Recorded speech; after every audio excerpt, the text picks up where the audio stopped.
नमस्कार दोस्तों। तो जनसंख्या नगरीकरण से संबंधित जो 3 से 5 प्रश्न जो आते हैं हर साल, तो वो किस तरह के प्रश्न आए हुए हैं 2012 से लेकर 20 तक, वो हम इस वीडियो में देखेंगे। 2 वीडियो बनेगा। इस वीडियो में आपको 2015 के री एग्जाम तक सारे प्रश्न मिल जाएंगे और फिर एक वीडियो और आएगा जो 2020 तक समाप्त कर दिया जाएगा। उसमें एक बच गया है विश्व का भूगोल, वो सेगमेंट भी जल्द ही कंप्लीट कर दूंगा। और इसको शुरू करने से पहले मैं बोलता हूँ कि क्राउन का जो जनसंख्या पर जो चैप्टर था उसको मैंने अपलोड किया है। 30 मिनट का है, बढ़ा के देखिएगा 17 से 20 मिनट में कंप्लीट हो जाएगा। उसको मैं लूसेंट के फैक्ट से और प्रीवियस ईयर्स के फैक्ट से सबसे कनेक्ट किया हूँ।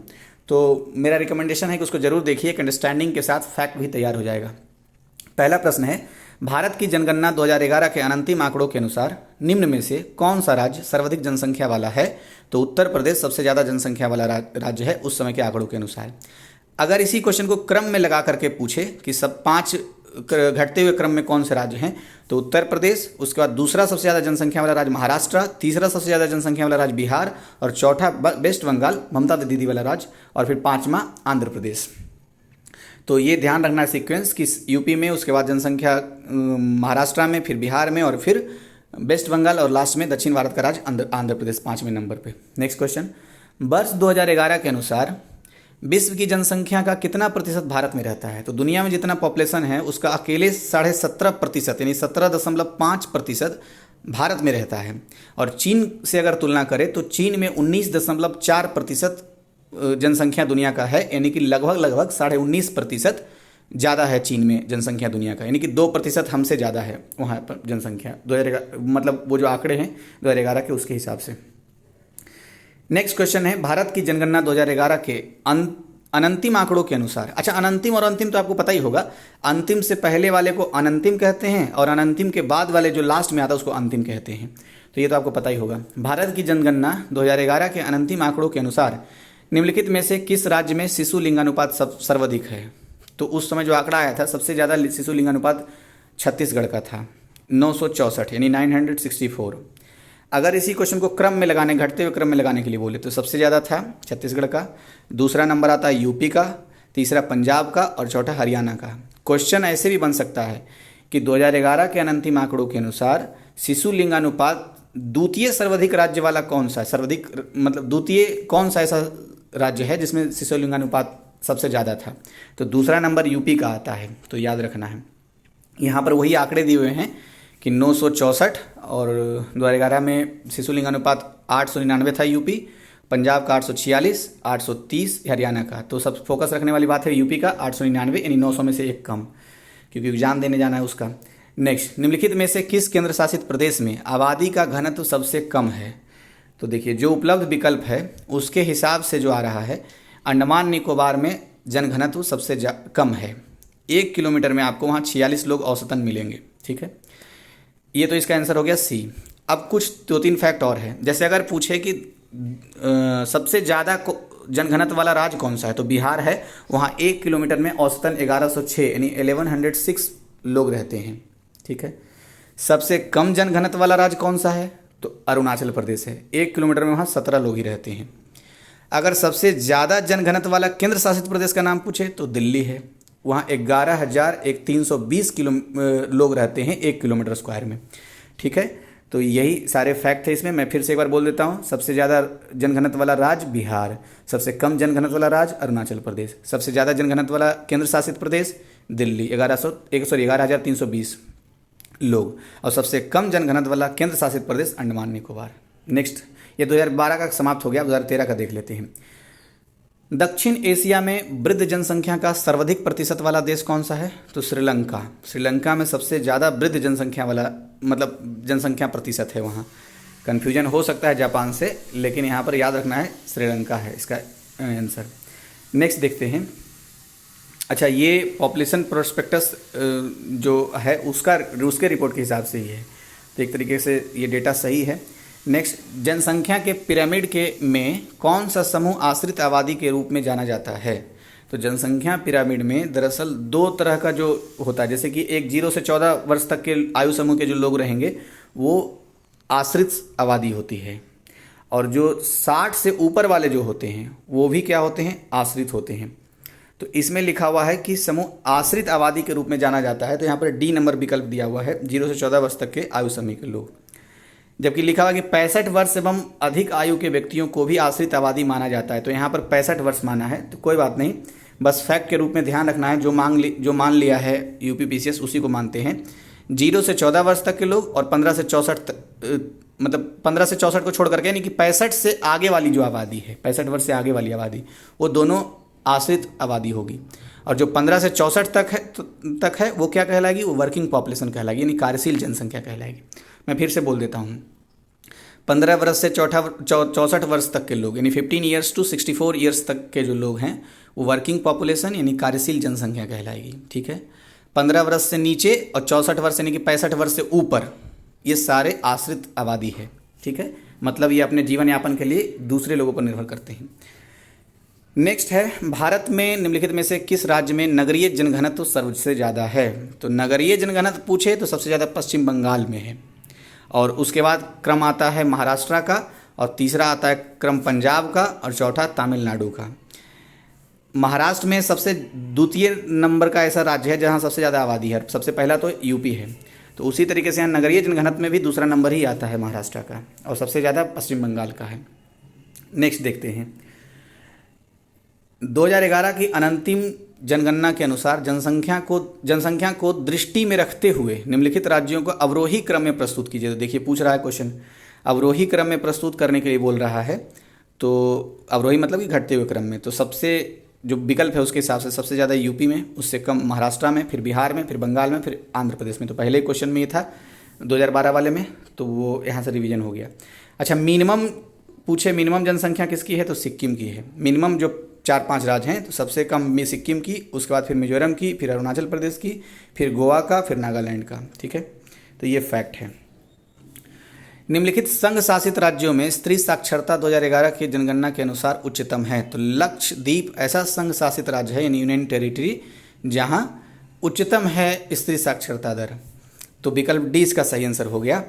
अच्छा, सबसे ज़्यादा अगर पूछता तो कर्नाटका, फिर महाराष्ट्र, फिर गोवा, फिर त्रिपुरा, फिर नागालैंड, ऐसे आ जाएगा। शायद कर्नाटका के बाद मिजोरम है क्या, मिजोरम है शायद ये, इसको थोड़ा चेक कर लीजिएगा अच्छे से कि दूसरा नंबर वाला कौन सा है स्त्री साक्षरता में। अच्छा, नेक्स्ट जो है, अच्छा इसमें देख लेते हैं, थोड़ा सा इसमें लिखा हुआ है, संघ शासित प्रदेशों में स्त्री साक्षरता दर निम्नानुसार है। पुडुचेरी 80.7%, फिर चंडीगढ़ 81.2%, फिर दमन एवं दीव 79.5%, लक्षद्वीप 87.9%। तो ये है घटते हुए क्रम में लक्षद्वीप, चंडीगढ़, पुडुचेरी और दमन एवं दीव केंद्र शासित प्रदेशों में स्त्री साक्षरता दर। नेक्स्ट, अच्छा 2013 कंप्लीट हो गया, 2014 वाला देख लेते हैं। निम्नलिखित में से कौन एक दक्षिण एशिया का सर्वाधिक नगरीकृत देश है। तो पाकिस्तान जो है दक्षिण एशिया का सबसे ज़्यादा नगरीकृत देश है। तो ये फैक्ट को जान करके थोड़ा आश्चर्य होता है, लेकिन सत्य है ये। सर्वाधिक वृद्ध आबादी कहाँ है, एक क्वेश्चन ये भी पूछा गया था, सबसे ज़्यादा वृद्ध आबादी कहाँ है, तो श्रीलंका में है। और सबसे ज़्यादा दक्षिण एशिया में नगरीकृत देश कौन सा है, तो ये पाकिस्तान है। नेक्स्ट, अच्छा अभी क्वेश्चन आया था कि भारत में कौन सबसे ज़्यादा नगरीकृत आबादी वाला राज्य कौन सा है, तो पश्चिम बंगाल है, याद रखना है। द्वितीय स्थान महाराष्ट्र का आता है। नेक्स्ट है, 2011 में निम्नलिखित राज्यों में से किस राज्य में उच्चतम लिंगानुपात है। तो 2011 में जो डेटा है उसके हिसाब से लिंगानुपात सबसे ज़्यादा यहाँ वो, अच्छा तमिलनाडु है सबसे ज़्यादा लिंगानुपात वाला। लेकिन एक पूछा था शिशु लिंगानुपात वाला सबसे ज़्यादा कौन सा है, तो छत्तीसगढ़ शिशु लिंगानुपात के मामले में शीर्ष राज्य है। लिंगानुपात के मामले में तमिलनाडु शीर्ष राज्य पर है, तो इसलिए विकल्प ए इसका सही आंसर हो गया।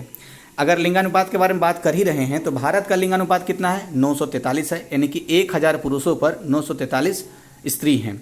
अच्छा, लिंगानुपात के मामले में कर्नाटका जो है वो सबसे ज़्यादा है और 1084 उसका लिंगानुपात है, यानी 1084। और हरियाणा में सबसे कम लिंगानुपात है 879, यानी कि 879। ठीक है, ये राज्यों के बारे में मामला है 2011 के आंकड़ों के अनुसार। यूटी के बारे में अगर पूछे तो सबसे ज़्यादा पुदुचेरी का है, जिसका लिंगानुपात है 1037, यानी कि 1000 पुरुषों पर 1037 स्त्री हैं। और सबसे कम लिंगानुपात वाला अगर केंद्र शासित प्रदेश का नाम पूछे तो अंडमान एंड निकोबार, नहीं दमन एंड दीव है, दमन एंड दीव। मैं फिर से बोल देता हूँ, सबसे ज़्यादा लिंगानुपात वाला केंद्र शासित प्रदेश पुदुचेरी 1037, यानी 1000 पुरुष पर 1037 महिलाएं। सबसे कम लिंगानुपात वाला यूटी कौन है, यानी यूनियन टेरिटरी, संघ शासित प्रदेश तो दमन एंड दीव है, 618 है, मतलब 1000 वहाँ पुरुषों पर मात्र 618 महिलाएं हैं। तो ये सारे डेटा थे, भारत का भी देख लिया हमने, राज्यों का भी, केंद्र शासित प्रदेश का भी देख लिया। नेक्स्ट, भारत की जनगणना 2011 के अनुसार निम्नलिखित राज्यों में से किसमें शिशु जनसंख्या का प्रतिशत भाग ग्रामीण क्षेत्रों में न्यूनतम है? तो ग्रामीण क्षेत्रों में जो न्यूनतम है वो केरल में है। अब बताइए, शिक्षा में सबसे ज़्यादा और शिशु जनसंख्या प्रतिशत में सबसे कम है ये ग्रामीण क्षेत्रों में, तो केरल का नाम आता है। विकल्प 20 का सही आंसर हो गया। अच्छा, केरल के बारे में और जानकारी क्या है? शिक्षा स्तर में सबसे पहला स्थान, पुरुष शिक्षा में भी सबसे पहला स्थान देश में, महिला शिक्षा के स्तर पर भी सबसे पहला स्थान देश में, लिंगानुपात के मामले में भी सबसे पहला स्थान है देश में, 1084 महिलाएं हैं 1000 पुरुषों पर। लेकिन वही फिर शिशु जनसंख्या प्रतिशत के मामले में सबसे मतलब न्यूनतम है ग्रामीण क्षेत्रों में, तो विकल्प 20 का सही आंसर है। नेक्स्ट, अच्छा 2014 का समाप्त हो गया, अब 2015 का देखते हैं। जनगणना 2011 के अनुसार निम्नलिखित राज्यों में से किस राज्य में पुरुष और महिला साक्षरता दर में अधिकतम अंतर है? तो उत्तर प्रदेश में पुरुष और महिला साक्षरता दर में सबसे ज़्यादा अंतर है, लगभग 20.1% का अंतर है। और कितना है वैसे उत्तर प्रदेश का साक्षरता दर, और फिर पुरुष साक्षरता दर, और फिर महिला साक्षरता दर, तो जितना भी है उसका सॉल्व करते समय टेस्ट सॉल्व करते समय हमने देखा था कि 10% प्लस कर दीजिए तो पुरुष का आ जाता है, और 10% माइनस कर दीजिए तो स्त्री का आ जाता है लगभग। तो खैर यहाँ पर फिलहाल ये देखना है कि 20% का अंतर है पुरुष और महिला साक्षरता दर में लगभग। अच्छा, राष्ट्रीय स्तर से अगर देखें तो लगभग 15% का अंतर दिखता है पुरुष साक्षरता और महिला मतलब साक्षरता दर में। देखिए मैं इसको पढ़ता हूँ उसका फैक्ट। उत्तर प्रदेश में साक्षरता दर कितना है? तो 67.7% है, यानी कि 67.7%। पुरुष की बात करें तो लगभग 10% जोड़ दीजिए तो 77.3% आ जा रहा है, और महिला साक्षरता दर की बात करें तो 57.2%, यानी कि 10 माइनस कर दीजिए 67 में से। तो ये है दोनों मिलाकर 77 और 57, इन दोनों का लगभग 20.1% का अंतर है। अच्छा, यहाँ पर पुरुष एवं महिला साक्षरता दर में 20.1% का अंतर है, तो यही बात तो यहाँ पर था। अब नेक्स्ट देखते हैं, निम्नलिखित में से कौन सा जनसंख्या की जननांकिकीय विशेषताओं का हिस्सा नहीं है? तो जनसंख्या का घनत्व ये हिस्सा होता है, लिंगानुपात भी होता है, ग्रामीण शहरी जनसंख्या भी होता है, जबकि रहन सहन का स्तर ये जनसंख्या से संबंधित जननांकिकीय विशेषताओं से संबंधित बातें नहीं होती है। तो जनसंख्या का घनत्व, लिंगानुपात और ग्रामीण शहरी जनसंख्या, देखिए कंसेप्ट से ये क्वेश्चन है। नेक्स्ट, वर्तमान में भारत की जनसंख्या वृद्धि निम्न में से किस दौर से गुजर रही है? तो निश्चित रूप से गिरने की प्रवृत्ति के साथ उच्च वृद्धि दर, यही क्वेश्चन 2019 में भी आया है, आगे आप देखेंगे तो ध्यान रखना है। फिर से मैं क्वेश्चन रिपीट करके आंसर बोलता हूं कि वर्तमान में भारत की जनसंख्या वृद्धि निम्न में से किस दौर से गुजर रही है? तो निश्चित रूप से गिरने की प्रवृत्ति के साथ उच्च वृद्धि दर, तो ये विकल्प 20 का सही आंसर हो गया। नेक्स्ट, 2011 में देश के निम्नलिखित राज्यों में से साक्षरता दर सबसे कम थी, तो सबसे कम साक्षरता दर बिहार में है, तो विकल्प 20 का सही आंसर है। मात्र 61.8%, यानी कि 61.8% वहाँ का साक्षरता दर है। जबकि जनसंख्या घनत्व के मामले में हमने पढ़ा कि 1106, 1 किलोमीटर स्क्वायर पर 1106 लोग औसतन रहते हैं वहाँ पे, तो ये विकल्प 20 का सही आंसर हो गया। इतना ही नहीं, 2 फैक्ट और है बिहार के बारे में कि पुरुष साक्षरता दर और स्त्री साक्षरता दर दोनों के मामले में भी बिहार राज्य सबसे नीचे पायदान पर आता है राज्यों की श्रेणी में। तो ये बातें यहाँ पर है फैक्ट, 4-5 फैक्ट हो गया। और जनसंख्या घनत्व के बारे में बता ही दिया। पॉपुलेशन के मामले में कितने नंबर पर है? तीसरे नंबर पर है, सबसे ज़्यादा यूपी में, फिर महाराष्ट्र में, तीसरा नंबर है बिहार का पॉपुलेशन के मामले में। सारा फैक्ट बोल देता हूँ जल्दी। साक्षरता दर सबसे कम बिहार में 61.8%, पुरुष साक्षरता दर सबसे कम बिहार में 71.2%, स्त्री साक्षरता दर सबसे कम ये भी बिहार में 51.5%, जनसंख्या घनत्व सबसे ज़्यादा बिहार में 1106, पॉपुलेशन में कितना नंबर का स्थान है? तीसरा नंबर का। तो यही सारे फैक्ट हैं। नेक्स्ट, अब 2015 री एग्जाम का मतलब लास्ट पार्ट ये है, देख लीजिए थोड़ा सा। भारत की जनगणना 2011 के अनुसार 2001 से 11 की अवधि में देश में जनसंख्या वृद्धि का प्रतिशत था तो 17.7% था दशकीय वृद्धि, तो इसलिए विकल्प 20 का सही आंसर हो गया। अगर यूपी का दशकीय वृद्धि पूछे तो 20.2% था, और बिहार का अगर पूछे तो 25.4% था। तो दशकीय वृद्धि के मामले में 14वें नंबर पर आता है उत्तर प्रदेश का स्थान, और बिहार का 6ठे नंबर पर आता है राज्यों की श्रेणी में स्थान। तो ये सारे फैक्ट थे। नेक्स्ट देखते हैं। अच्छा, निश्चित रूप से गिरने की प्रवृत्ति के साथ उच्च वृद्धि दर, ये भी हमने अभी पढ़ा था कि किस स्थिति में है, किस प्रकार की प्रकृति में है बिहार का, ये भारत का जनसंख्या की प्रकृति। तो निश्चित रूप से गिरने की प्रवृत्ति के साथ उच्च वृद्धि दर, तो ये पुराना फैक्ट है, मतलब अभी डिस्कस किया था हम। नेक्स्ट, नगरीकरण के कारणों के संबंध में निम्न कथनों पर विचार कीजिए और नीचे दिए गए कूट से सही उत्तर चुनिए। तो क्या है भाई, इसमें से जो सही है वो देख लेते हैं। ग्रामीण से नगरीय क्षेत्रों में प्रवास की ऊंची दर है, सही है, क्योंकि रोजगार चाहिए, शिक्षा चाहिए, स्वास्थ्य चाहिए। शहरों में शैक्षणिक संस्थाओं की बढ़ती संख्या, ये भी सही है। औद्योगिकरण की ऊंची दर, ये भी सही है। जबकि लास्ट वाला गलत है, उसको छोड़ देते हैं। तो विकल्प ए इसका सही आंसर हो गया। आपको पता ही होगा एक पुल फैक्टर होता है, पुश फैक्टर होता है। ज्योग्राफी का आपने एनसीईआरटी पढ़ा होगा तो उसमें पता ही होगा कि पुल फैक्टर और पुश फैक्टर, पुल फैक्टर आकर्षित करता है जनसंख्या को और पुश फैक्टर वहाँ से विकर्षित करता है। नेक्स्ट,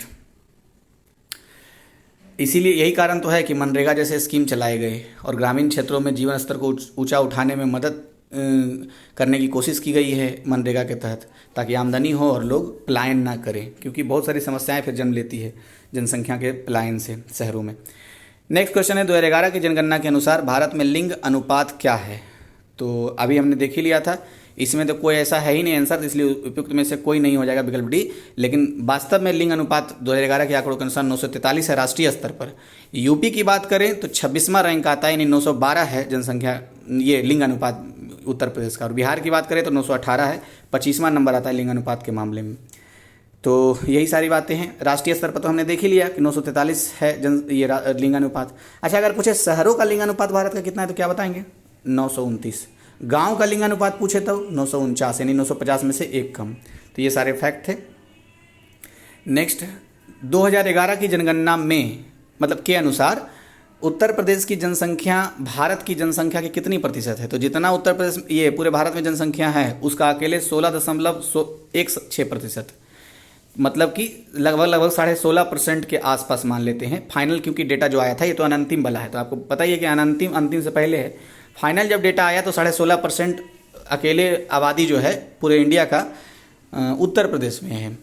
और कुछ फैक्ट और हैं, जैसे पहला फैक्ट तो ये है कि अच्छा ये सब पहले डिस्कस हो चुका है, चलिए छोड़ते हैं। भारत का वही है कि भारत का कितना है जनसंख्या पूरी दुनिया का, तो 17.5% भारत में जनसंख्या के लिए पूरे दुनिया का।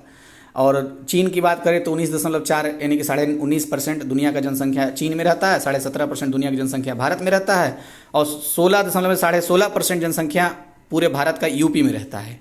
तो बस यही बात है। बिहार का भी जानना है तो ये भी देख लीजिए, क्योंकि आप लोग में से बहुत सारे लोग बीपीएससी देंगे ही अभी। तो 8.6% इंडिया के पॉपुलेशन का अकेले बिहार में रहता है। नेक्स्ट, बस नेक्स्ट नहीं, इतना ही था तो समाप्त हो गया। एक वीडियो और आएगा, ये कंप्लीट हो जाएगा और भारत का भूगोल में जल्दी ही अपलोड कर दूंगा। थैंक यू आपको।